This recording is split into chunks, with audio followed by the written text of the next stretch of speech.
it's a remarkable piece of footage. If it's a hoax, it's very well done. If it's not, then I would say it's probably revolutionary. It's a fake, in my opinion.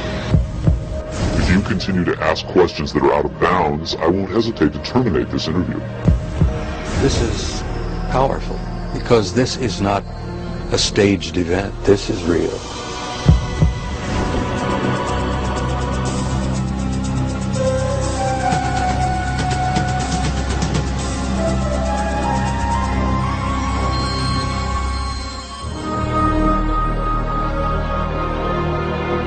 Interest in UFOs and Area 51 is at an all-time high. Last year, a highly rated TV special and best-selling home video purported to show an actual autopsy of an alien being from the famous Roswell, New Mexico crash of 1947. Many people and even some experts believed that autopsy footage was genuine. If that was indeed the body of an alien being from another world, could the footage in this program be the world's first hard visual evidence of an actual living and breathing alien being? An alien being communicating in an interview with a highly covert arm of the U.S. government? If the footage we're about to show you is genuine, then this could very well be the most important video in the history of mankind, proving once and for all that we are not alone.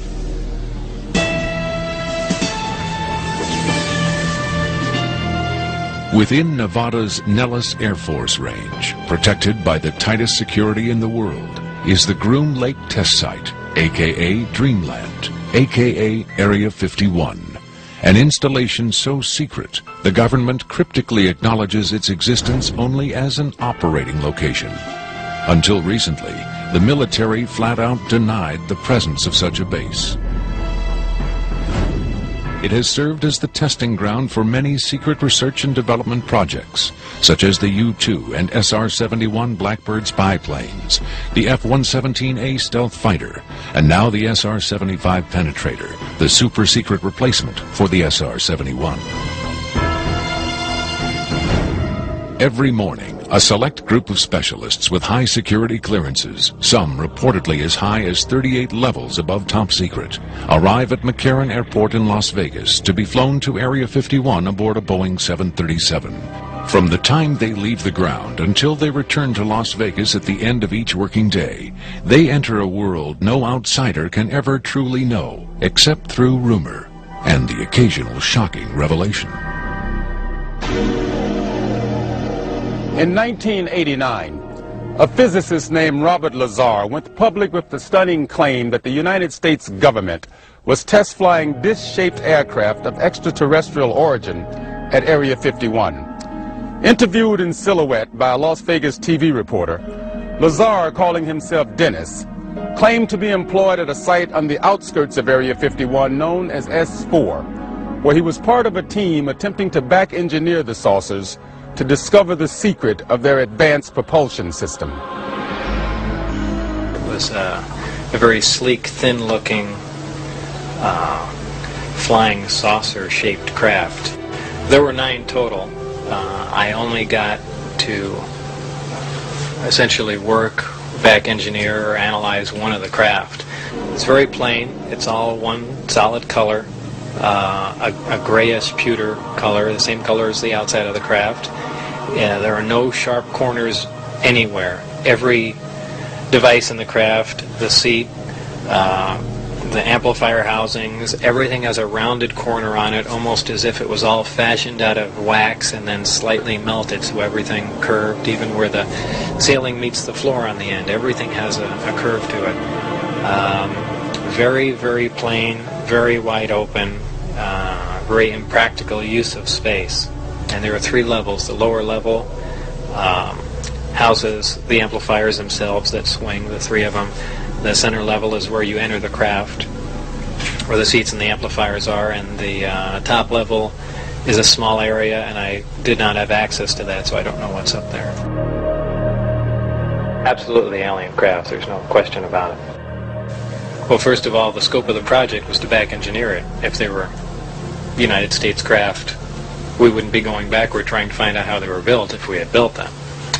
Second of all, the size of the equipment inside, the size of the seats, the materials that were in use, completely alien to us, pardon the pun, and the fuel, element 115, essentially non-existent.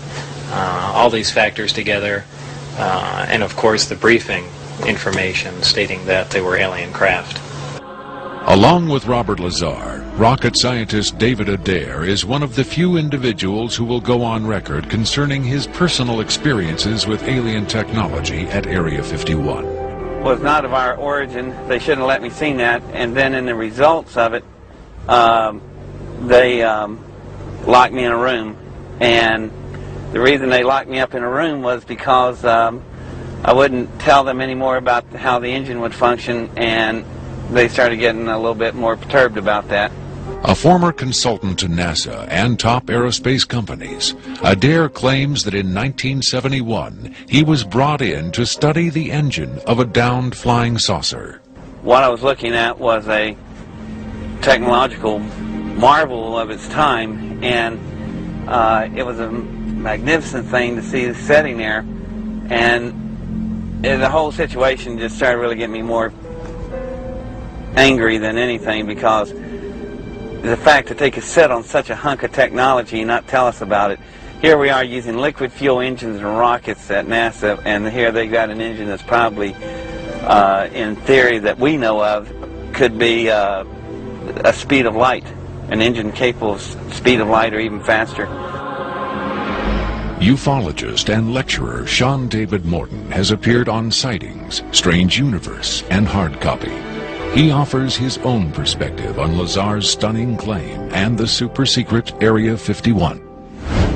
Area 51 is approximately 135 miles north of Las Vegas. It sits in a box that's at the western middle corner of the Nellis test site. It was originally called the Groom Lake Facility, and Area 51 actually gets its name from a bombing classification. There's Area 49, 50, 51, 52, etc., etc. So one of the things that Robert Lazar told us was that if we simply went out to a black mailbox at 6:30 p.m. on Wednesday nights, that we would actually see flying saucers, that these objects would test, and that this was the military testing time between 6:30 and 9:30, and then early in the morning between about 3 a.m. and about 6 a.m. Vigorous efforts have been made by employees of the government and others to debunk Lazar's claims and discredit him personally. Nevertheless, Area 51 has become the center of a raging controversy, whether in fact certain clandestine agencies of the U.S. government are in secret contact with alien beings. Project Sigma was supposedly a deal between the United States government and various extraterrestrials that after the Roswell crash of 1947, that an organization called Majestic 12 was formed, and then in 1953, President Eisenhower was then brought in on this. Well, there was a negotiation going back and forth between the United States military, the government, and the extraterrestrials. Apparently, we had a number of things that the extraterrestrials wanted. Number one, the military needed hardware. We wanted technology, we wanted weapons technology, propulsion technology, metallurgy technology, and in exchange for this, the ETs were willing to trade us their hardware for our software, and software namely being us. What they primarily wanted was genetic material, and in exchange for that, they were willing to give us certain technological advances, like a number of flying saucers. It is out of Area 51 that the tape we are about to show you was supposedly smuggled. On Friday, July 26, 1996, the offices of Rocket Pictures, a producer-distributor of motion pictures and television programs, received a phone call. A male voice, identifying himself only as Victor, claimed to be in possession of a videotaped interview with an extraterrestrial being. Tom Coleman, president of Rocket Pictures, was intrigued enough to take the call. I, of course, thought this was some hoax. In fact, I thought it might have even been my brother at one point. But as we spoke, this was someone who seemed to be very serious. We went back and forth on this, and I basically decided that, you know, this is a little bit too weird for me. Thank